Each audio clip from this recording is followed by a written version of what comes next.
The profound philosophy behind what we do and what you'll see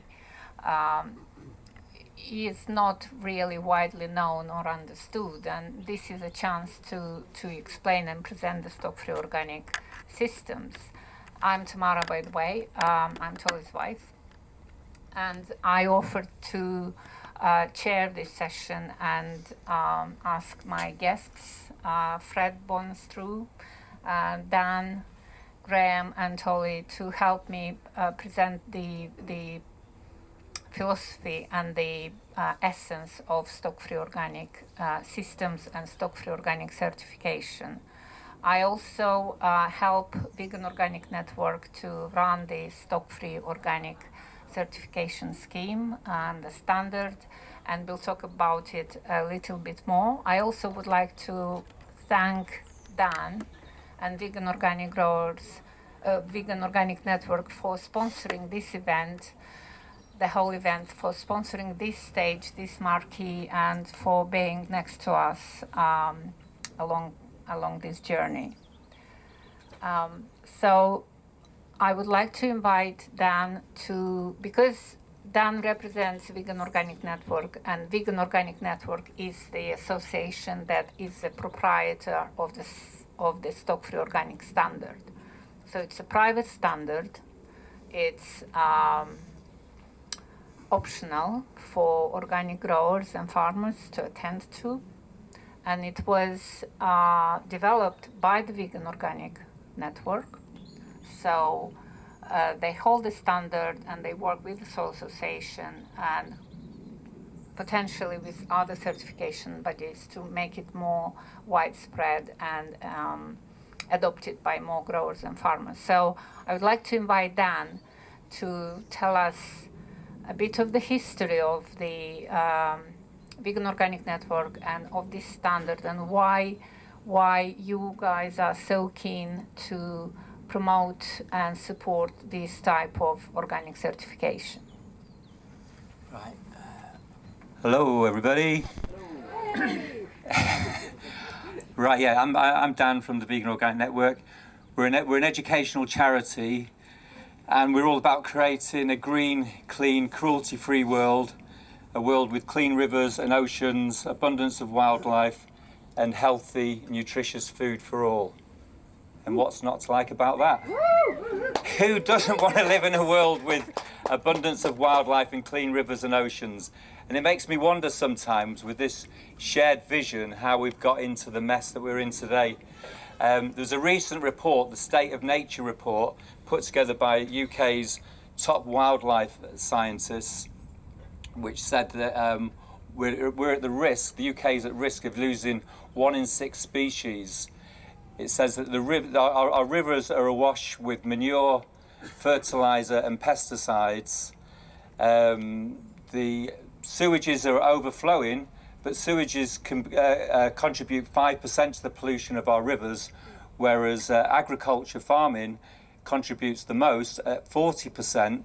In 2018, the UK government put some new regulations together, and after lobbying from the NFU and the NFU meeting with government ministers, these regulations were watered down. So effectively now there's a loophole in the regulations, which means that farmers won't get prosecuted for polluting our rivers and waterways. There's the UK's biggest waterway, biggest lake, which supplies 40% of the drinking water to the residents of Northern Ireland, is thick with an 18-inch thick toxic algae bloom. And it's said that if a dog runs into the lake and comes out and licks itself, it will die within 20 minutes. Livestock farming takes up 85% of the UK's agricultural land. 40% of that is to grow feed, and on top of that 40%, feed is also imported from abroad, so the land footprint is even bigger, and the other 45% is for animals to graze, which means there's no space for wildlife and nothing can grow. Maybe it's time that we re-envisage our landscape and how we can live here. There is a massive housing problem. Houses and gardens in the UK take up 6% of the land, whereas the total land mass of the UK is taken up by over 50% of it is livestock. And I suppose our vision is to see the land free of livestock and have lots more wild spaces and off-grid eco-villages where people can grow healthy, nutritious food without polluting the planet. Stock-free farmers are leading the way in regenerative, nature-friendly farming practices and are showing that we can grow our food without polluting the planet and be in harmony with nature. The Stock-free organic standards were relaunched this year at the Oxford Real Farming Conference, and since then we've had quite a few farmers come on board, and also the Stock-free organic standards have inspired, because we were the first certifiable standards that came around in 2003. We were the first certifiable standards, and around the world there's the vegan biocyclic standards in Europe, and in North America there's the Veganic Agricultural Network certifiable standards, and they were all based on the first standards, which were our Stock-free organic standards. What I'll say with the farmers in Canada and in Europe, they are actually operating on a much bigger scale. So they're actually operating on tens of thousands of acres, and they're able to supply stock-free or veganic produce to supermarkets in both America and Europe. So it's going really well. And a brief history of how the stock-free, to give a brief history of how the Stock-free organic standards came about, I need to give a little history of the Vegan Organic Network and how we came about. So basically the Vegan Organic Network was founded by David Graham, who's my father, who sadly passed away this year. But yeah, I'll have to give a little bit of history about him, because he was evacuated as a small boy, a Jewish boy, to a small agricultural village in Cambridgeshire, where he worked on a farm. He went to agricultural college, and also he experienced prejudice as being as being a Jewish boy. But I think what influenced him most in forming the Vegan Organic Network was the Holocaust. When he was reading about, so he must have been about 8 or 10 years old, he was reading about the Holocaust in Germany, and the connection with that is basically conventional farming. To understand conventional farming, we need to understand that conventional farming only really came about at the beginning of the 20th century, when Fritz Haber, a German scientist, worked out how to fix nitrogen from the air to make ammonia, which was then used to make nitrogen-rich fertilizer. But at the time, the main use was to make bombs, which were used to kill people in the First and Second World War. And a similar story is true for pesticides. It was also Fritz Haber, known by some as Dr. Evil or the father of chemical warfare. He invented the first pesticides, which were used in the First World War to kill people, and he invented the Cyclone B, the pesticides, which were used in the concentration camps of the Second World War. And it was only after the Second World War, when the bomb-making factories became redundant, and some bright spark had the idea of turning them into fertilizer factories and calling it and creating the green revolution. The only way to feed a growing population is by growing our food with bomb-making material and chemical warfare. And 70 years on, we're reaping the results with an epidemic of cancer and food-related diseases. So the organic movement was only born after the conventional. Before that, all food was organic. So the organic movement is now, I think I looked it up today on Google, it looked like it was like 1% of the market. So from being 100% of the market, now it seems like a middle-class luxury thing to have organic food, which doesn't give you cancer. So it was only in the 1990s that the Vegan Organic Network was born, when a bunch of farmers and growers came together and said, well, people have been growing food without using animal inputs since the start of agriculture. And in fact, you look at the whole of nature and it manages to grow things quite well without any animal inputs. So that's how the Vegan Organic Network were born, and they sponsored Growing Green, which Tolly and Jenny wrote, and the Stockfree organic standards were based on the book Growing Green.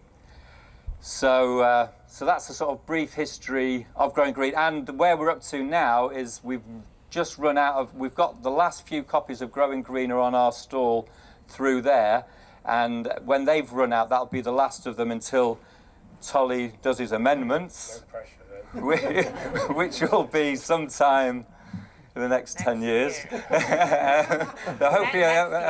It'll be very soon, I'm sure. So that's where we're at with the standards, and it's thanks to all the people here today, and thanks to Tolly and Tolhurst Organic, that this real food revolution is happening. So that's a brief history of the Stockfree Organic Standards. Thank you. Thank you, Dan. And thank you again for supporting the standard, for safeguarding it, for doing everything you guys can to keep the standard flowing. And let's hear it from the growers who are actually applying the standards, because one question would be, what is this and how is this different to organic standards? And there are other questions about how important it is, how vital it is. The everlasting question, can it feed the world? So we are going to ask these questions, hopefully, after their presentations. But I invited two Stockfree Organic growers. One is Tolly, who's been doing it for how many years? Officially 20. 20, and has been certified Stockfree Organic since 2007? 2007, yeah. And the other grower is Fred, who's been doing it for how many years by default? 23. 23, Stockfree. Stockfree, only 1 year. 1 year. And he's been certified. Well, certified, 3 years. And 3 years by year. default, and certified by 1 year. So we're going to get these two perspectives of active growers who apply the Stockfree Organic Standard, and hopefully that will entice more of you to learn more, or to ask questions, to approach the stand, to visit the website stockfreeorganic.net, or to follow the hashtag StockfreeOrganic on social media. And hopefully the word will spread around. So Tolly is going to tell us what it actually means and how it's different, if it is different from any other horticultural organic units. Right, I need to stand up because I'm used to standing up when I do these things. You're going to run the slides? Yeah. Right, so I'm not going to really tell you much about how the farm works, because if you're really interested, you're going to get up early tomorrow morning, if you're able to. At 9 o'clock, I'm doing a farm tour in the fields. I'm doing also the same again on Sunday. Sparrow will be doing the gardens, because we'd like to split it up. So if you really want to learn more about the actual practical stuff, you need to get up early tomorrow morning or Sunday morning and either follow me or Sparrow around either the garden or the field. And it's something which will cover much more of the technical detail. Right, so what is a stock-free organic farm about?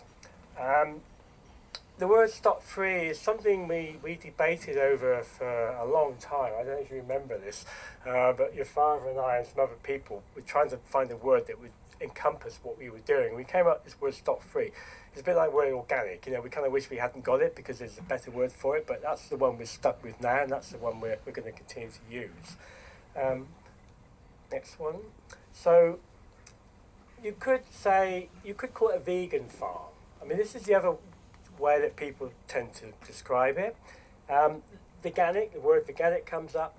Stockless. Stockless is a somewhat different system, and there are stockless farms around. There are many stockless farms around. In fact, there are thousands of stockless farms around, particularly arable farms, many of which are growing livestock material. But there was a very useful and important trial that was done by ADAS Terrington in Cambridge back in the mid-80s, and it was part of an organic stockless trial, and they came up with some really interesting agronomic facts about running a stockless system, and they were very happy. It worked really well. It was a long-term trial. They showed clearly it did work agronomically, although there was some question over the financials of the farm, but that's true of any farm.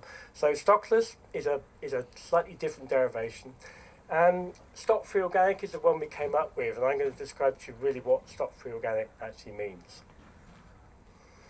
Right, it's standards which have been regulated, and we are bound by the rules of the Soil Association, whether you like that or not. We have to think it's okay. You need to be an organic farmer. You could be registered with another organic body, but you need to be an organic farmer in order to register with Stock-free Organic. And you have to comply with those standards. We are inspected annually by the Soil Association. In fact, we had our inspection just a couple of weeks ago. It's almost 50 years. We've been officially recognised by the Soil Association as organic since 1976, so it's a very long process. And we've got the Stock-free Organic standards, which we set up in 2006. So it's been going now for 17 years. So the idea is to ensure no animal inputs at all. So nothing of any animal origin comes onto the farm. There's no livestock kept on the farm. There's no killing or maiming of animals intentionally. There's no blood sports, clearly. There's no food for livestock produced. Whereas many years ago, we used to sometimes get a lot of damaged potatoes. We would take them to my local farm. He would use them in his dairy cattle. We no longer do that. We now have to compost them. There's no importation of animal products. So we've excluded animal products completely from the farm. Next. So why stock-free? And the main reason I did this initially was we couldn't access manure from a local farm, which I felt was of the right quality. There was no local farms to us who were producing manure, which I felt was something I wanted to use on my land. The nearest was the stud farm down the road, and I asked people there what they feed animals on, and what they give them in terms of medication, and I was quite horrified. I didn't want that stuff anywhere on my land, so we decided to do without it completely. The other thing that has developed since then is really my desire not to import ghost acres onto the farm. And we used to bring, many years ago, we did used to bring manure into, not this farm, but our previous farm, and I hadn't even thought about it, but at the time I realised we were importing land onto our farm. This is what we call ghost acres. Bringing ghost acres in will often have really big implications, not just to your neighbour farm, but to a farm which may be somewhere the other side of the planet. It may even be a farm which has been built upon the deforestation of a tropical rainforest. So this idea of bringing ghost acres in, I think, is something which really has gelled with me, and I've decided this is perhaps one of the most important aspects of what we do. It's not using someone else's farm, not using somebody else's land to support our fertility, because there's a big ethical question around that. It's highly productive. We know that from experience. We produce really good yields. It has a very low carbon footprint. I wouldn't claim it's negative carbon footprint. It does vary. Some years it may be, but not always. There's no reliance on animal culture, so we're not dependent on animals at all in sense of supporting the farm. And it avoids the problem of sourcing inputs. 2 more slides, I think. No. 2 more? Oh, that's it. That's the end. Right. Shorter than I thought. I always finish with this one because it reminds me of why I'm here and why I'm doing this. And for me, this is the top of the food chain here. You've probably seen these birds around. I mean, these epitomise, for me, they epitomise everything about looking after land in the best possible way. The reason we have so many kites on this farm is we have a really high earthworm population, and the reason we have a really high earthworm population is because of the way we look after land. So this is a really corny old expression. This is what you call blue sky thinking, I think they used to call it. And it really does mean that we are looking after natural systems, we're looking after biodiversity, all of which you're going to learn more about tomorrow when you get up early and come for a farm tour. Thank you. Thank you.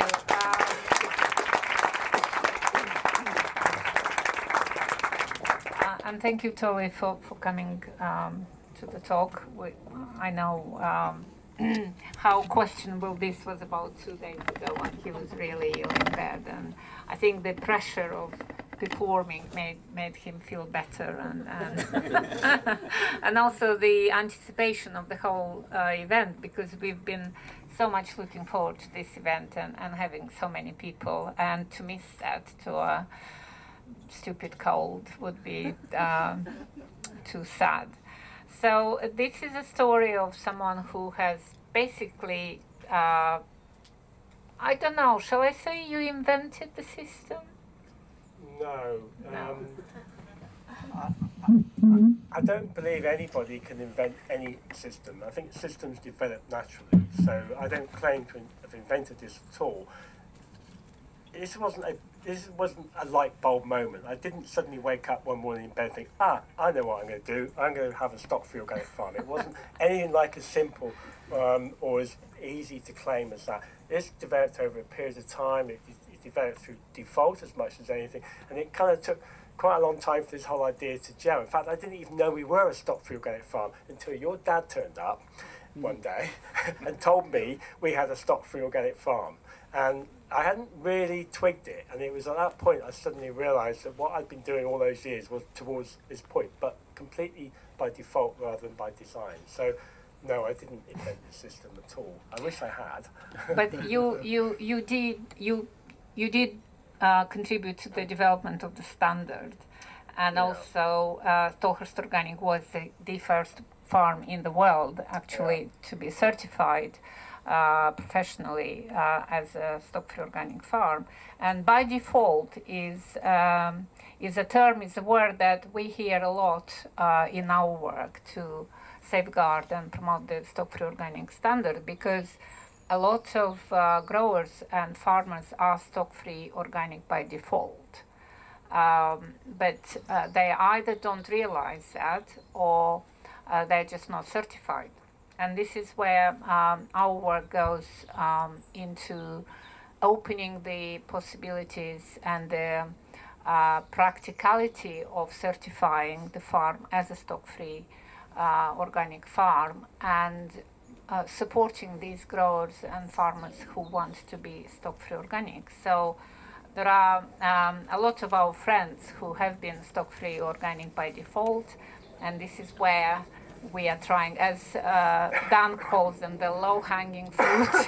We are trying to reach out to these growers and say, hey guys, you are doing it anyway, why not becoming part of a network, of a system, whereby we can get the message wider. So Fred is one of our low-hanging fruit.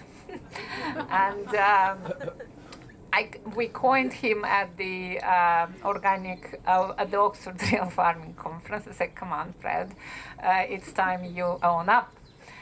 And he has. And because for many years we knew that there were about 10, 11, 13 Stockfree organic farms in the country, and we were kind of being okay. But when I actually took over the job and we started actually researching, we realized that Stockfree Organic was the only one registered. So we started this work of inviting growers and enlarging the network. So Fred, I wanted to present his story as to why he decided to, or how it happened that he was Stockfree Organic by default, and then why he decided to actually go the whole way and certify. Because Tamara told me to. If Tamara tells you to do something, you do it. I take that as a compliment. So Fred, what is your story? I'll tell you a little bit of the history of 23 years ago I came to this country and worked on a big organic farm. Had to do, like I told you did the relief milking as well on the farm, didn't you? So I did the relief milking, so you work with livestock. We had sheep, we had pigs, beef animals, everything. And yeah, you just go with the flow, you work with it, but then you start kind of seeing the suffering, even on an organic farm. Back in Holland before that, I worked on an intensive duck hatchery. That really opens up your eyes. So you move away from that. and then you get into the organic sector. So yeah, I did the relief milking here, but you still have milk fever, lame cows, sick cows, old cows. There's a lot of suffering involved. So when then 15 years ago I had the ability to move away from the livestock and just purely focus on the vegetable growing, and I said yes, great. And that was great, but I always had access to maybe good organic manure, so there's no question about wood chip or anything. Who you used to work for, Fred? I used to work for the Prince of Wales, now the King of Britain. Yeah, so yeah, we were able to do a lot of new stuff and innovative stuff. So yeah, then we did the vegetables, but we always had access to well composted rotted manure. And then 3 years ago he fired me because he wanted to be king, and then he came to me and said, do you want to carry on? And I said, yeah, I think so. So now I'm a tenant farmer for the last 2.5 years of 25 acres. But it meant that I didn't have access to manure anymore.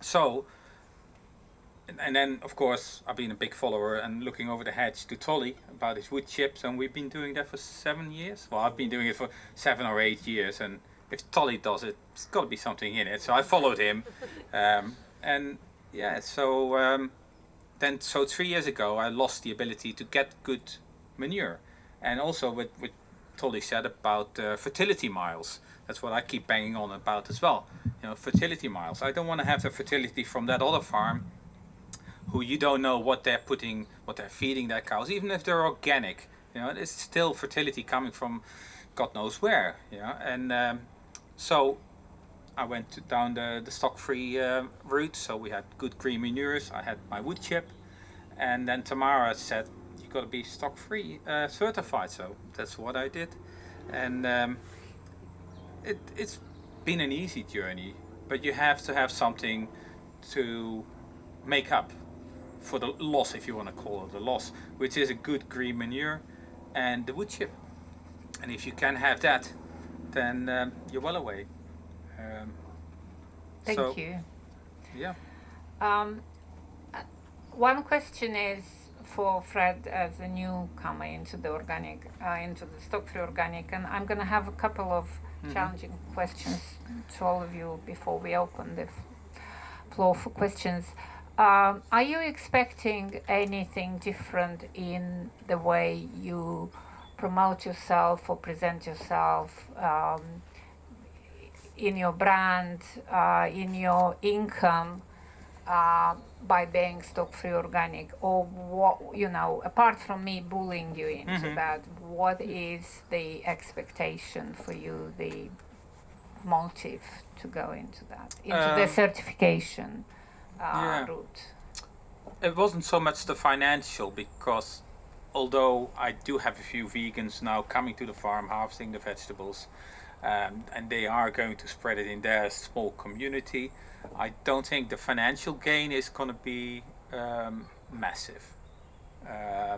It is just also because we do get farm walks and a lot of people on the farm. It is also a thing to promote to other growers that you can do it without livestock, and that is one of the reasons why. Yeah. Thank you. So the words like access to resources, solutions to problems, concerns, these are key words for us to use and promote and explain that stock-free organic standard doesn't come as a niche or an elitist standard for elitist food. It actually proposes to solve problems of growers who don't have access to other resources, who have concerns about the future, who are not sure about the ethics of buying in a lot of fertility supporting agents. And this is what we want to promote, but it does come with some paperwork, some bureaucracy, some fees. Feeding the world is not about having enough food is access to money to buy food. So, you know, it's a political issue. But yes, there's no question. We know that from our own experience here on the farm, we are hugely productive, far more productive than any other comparable farm would be on a site of this type. And there's absolutely no reason for me to doubt at all the fact that we could feed a growing population. Agriculture uses up huge amounts of land. Much of that is going into animal resources, and we know all the big food experts across the world, all the big studies into food and climate change have all come up with one serious point. We have to reduce our livestock production if A, the planet's going to survive, and B, if agriculture can continue at all. So there is no question in my mind, livestock numbers globally are going to have to drop dramatically, and that means we're going to be feeding more people perhaps without livestock, and actually it's a whole lot easier to do that. You can produce a lot more food on a much smaller area of land. We do not need livestock to promote fertility. The big regenerative agriculture people are all saying, and one of their key principles is, you have to have livestock on your farm to make a regenerative farm. I hate the regenerative word, but that's what they're saying. We've proved quite clearly you do not need livestock to produce good, healthy soil and good, healthy crops. So in that sense, we know absolutely, and I am very clear in my mind, that we can feed not just the existing population of the planet, but a much larger one as well. But it does mean a big change, not just in food culture, but a big change in agriculture to go with it. Thank you. And now it's over to you. If you have questions, I will try and repeat the question if I can, so that others, but if you can speak up, and if you also can say, if you want your question to be answered by Fred or Dan or Tolly, that would make it easier. So that was the person in the back. Hi there. So when it comes to the certification and ghost acres, things like so you have a large farm and you produce your own biomass. I can see how that can be close to. But does the certification require you to have a closed loop system? Or like do you have a system from other places that I think have a lot of impact in the future. So that's a little, and I was just interested in that side of things. Thank you. Do we need to repeat the question? The question was about ghost acres, which was aired today and explained about bringing in fertility from other farms, which is wrong. However, in Stockfree Organic, there is still a need for wood chip that often is brought in from other places. How does that go together in the standard, and whether the standard is imposing to create your own wood chip or whatever fertility agent you need? Tolly, can you take the question? Well, the standards are, as far as I can remember, they are encouraging you to develop a closed system, as indeed organic standards purport to as well, but don't do a very good job of it. In our situation, yes, we do bring some wood chip into the farm. It's a very, very small amount in terms of the area we use it on, and it's a local waste product. When you start bringing in resources from outside, you have to be careful you're not depriving somebody else of their fertility, which is what ghost acres are.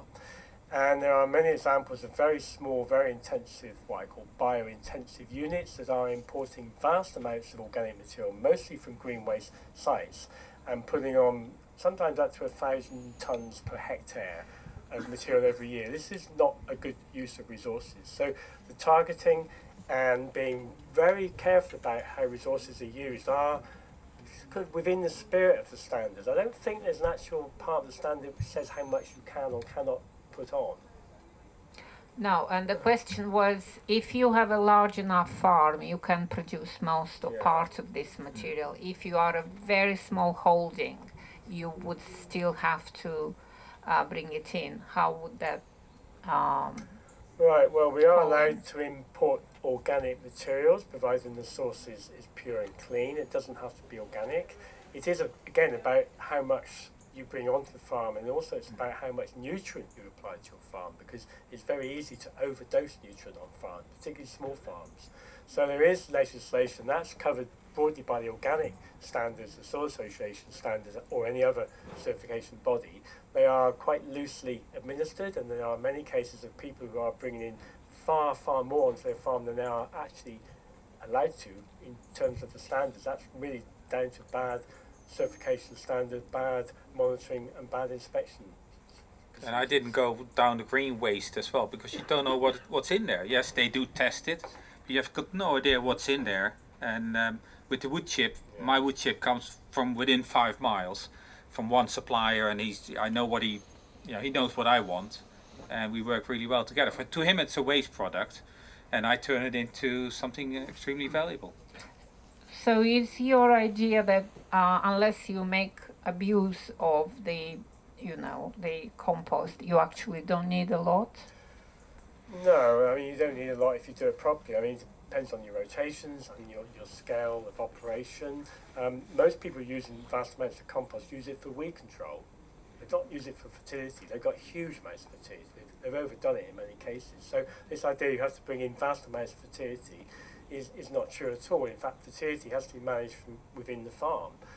We've got our farm to a point now where the amount of fertility that comes in from outside is a very tiny percentage of the total. Most of our fertility is built from within the farm. I hope we can show you how that works tomorrow. So it's really about using inherent fertility, using rotations, using soil in a completely different way, allowing soil to build its own fertility through the action of fungi, bacteria, and microbes, which is quite durable. It's a very much easier way of dealing with fertility rather than bringing huge amounts in from outside. And it's a much cleaner way as well. I mean, if you've dealt with big muck heaps and runoff and the smell and the flies and everything, and then you got wood chip. Yeah, It's beautiful. I think we have time for 2 more questions. I'm sorry. I think we've been asked to finish at 50 minutes so that you guys have time. Actually, it's dinner after dinner. that. So this is, maybe. But you need to go. Well, I can go at 5 Okay. to 6. Let's try, yes. I think you were the second. Thanks. Talking about reducing animal numbers in agriculture, is the Vegan Organic Network discussing how, or even if it's possible to do that compassionately without mass slaughter? Like, if there was a huge uptake in stock-free farming, what would happen to everybody who is no longer part of the agriculture system? So the question was about addressed to Dan, and it is actually a huge question about what do we actually do with animals once we decide to reduce the numbers or go stock free. How can we go without mass slaughtering the animals, and what is Vegan Organic doing in that respect? So, Dan. Right, nice question. Interestingly enough, we do a show called Farming for a Future, and about 3 years ago we had a farmer called Lawrence Candy, who's 10th generation beef and dairy farmer, and he came on to our show. I think Tolly and Jenny were on the show at the time, and said, I want to go veganic, how do I do it? And yeah, we gave him some advice, and to cut a long story short, we went to visit him last summer, and he just had his first crop of veganic oats and wheat, and he'd sent all his beef and dairy herd to Hillside Animal Sanctuary. Obviously, that's just one farmer. I mean, I think the important thing is that we've got to really start looking at animal farming is the leading cause of ocean dead zone, river pollution, loss of wildlife habitat, soil degradation. The list goes on. It's whatever happens to the animals. This is a crime against the environment, and it's a crime against all the other species on the planet. And it should be outlawed. And this is the problem. What happens to all these animals? I don't know. But we do need to start going down that road and going. We can't put up with this pollution and this environmental hazard any longer. And I think that's we need to start from that point of view, and then maybe take it from a case case by case point. But I mean, in Holland, they've tried. The government's tried to stop the animal farming factories because of all the pollution they're causing, and there's been a backlash from the farmers. And they said they'll buy the farmers out. They'll subsidise them, but they're saying they don't want to give up their animal farming, and it's all lies about the pollution. So we live in this sort of conspiratorial sort of world. But yeah, I mean, look at Holland, and I mean, hopefully they'll lead the way in showing how we can stop this polluting industry. But I haven't got a straight up answer of saying we need to do X, Y, and Z. Maybe Tolly has. Well, Can I just, Jenny? yeah, I'm just going to say a moratorium on breeding. Yeah. So Okay. and it would happen in a phase. Yes. So Yeah. what Jane is saying is that moratorium on breeding would help to solve the problem. I also wanted to say that Lawrence Candy, how many cows did he have? I think it was only like 100. 100, but he did keep 10 as pets. No, that was Jay. Jay, Jay. which is allowed as long as you don't have, I mean, by the standard, as long as you don't have them for commercial use. But also, the way they tend to follow the animals is they go into sanctuary farms. Now, don't get too happy, because sanctuary farms are not controlled or certified, and there is a lot of abuse happening on sanctuary farms. So we cannot really say that, oh, this is the solution, let's just create lots of sanctuary farms. They don't go under any standard, and there is a big question mark what actually happens to the animals there. I do have a bit of an issue with the standards concerning wool, though, because I'm a blade shearer as well. Yes. And wool isn't, especially if I shear them, there's no cruelty involved. And it's such a good product. It's 19% nitrogen. So maybe we'll have to talk about that. Yes, I mean, any standard is always, Soil Association, Organic Farmers and Growers, Stockfree Organic. These are sets of rules that you can never put on a shelf. They are always under pressure, under questioning, under development and improvement, and we are trying to address any questions that certified growers have, and not just say, oh, you can't do that, or okay, you can do that, we'll just change the standard, whatever, it's up to us. But it's more about offering solutions and trying to think of ways in which the standard upholds the value, and yet the growers in their real setups can carry on and do what they're best to do. So If I could just add, there was a massive reduction in livestock numbers in the UK during the war, and that was, as Jenny pointed out, due to the lack of breeding of livestock. I mean, farmers were told to stop allowing livestock to breed, and then died out naturally. A lot did go to slaughter, but actually the prevention of breeding suddenly really dramatically reduces numbers overnight almost. It can happen within 12 months. You get a huge drop in numbers. So they're not all going to have to go and find homes, but there is potential for farmers to take up a business in looking after animals to the end of their life, and I'm sure many farmers would love to do this. Most farmers I know do not want to kill their livestock anyway. They would be more than happy just to have them there as pets. And if they were paid to do that, I think that would actually support a very useful part of the agricultural industry. another question, Lawrence? Yeah, so I concur with Tolly's point about the tendency for regenerative and some other kinds of approaches to say we've got to get livestock back onto arable systems. You're absolutely right, we don't need that. In my previous life, we advised quite a few large-scale stockless systems which were economically successful and worked. Actually, arguably, on a large scale, it's easier to do stockless than on a small scale because the demands are different. And you don't need wood chip, actually, by the way, on those systems either. But the question, so agreed with all of this, and I think it's excellent. But really, I have to take issue with Dan. I mean, you're talking about industrial livestock systems, and that's great. You're absolutely correct. But there are plenty of organic, biodynamic farmers operating balanced mixed farm systems that are not like that. And the ethical treatment of their animals is excellent. And they have a balanced system that's more or less closed cycle. They produce the food for the animals themselves. They look after the animals in a very, very high welfare way. And the animal cycle, for them, the management of the grassland and where they're growing vegetables, the input into the vegetables is very important. And these traditional biodynamic systems particularly see livestock as an essential part of that kind of thing. So whilst I wholly support the organic, stock-free system, and I think it's excellent and we absolutely need more of it, please let's not have this condemnation or the conflation of the worst practices of industrial livestock systems into everything else. You know, organic can grow on the basis of it's a very good, excellent, healthy system, a closed cycle system.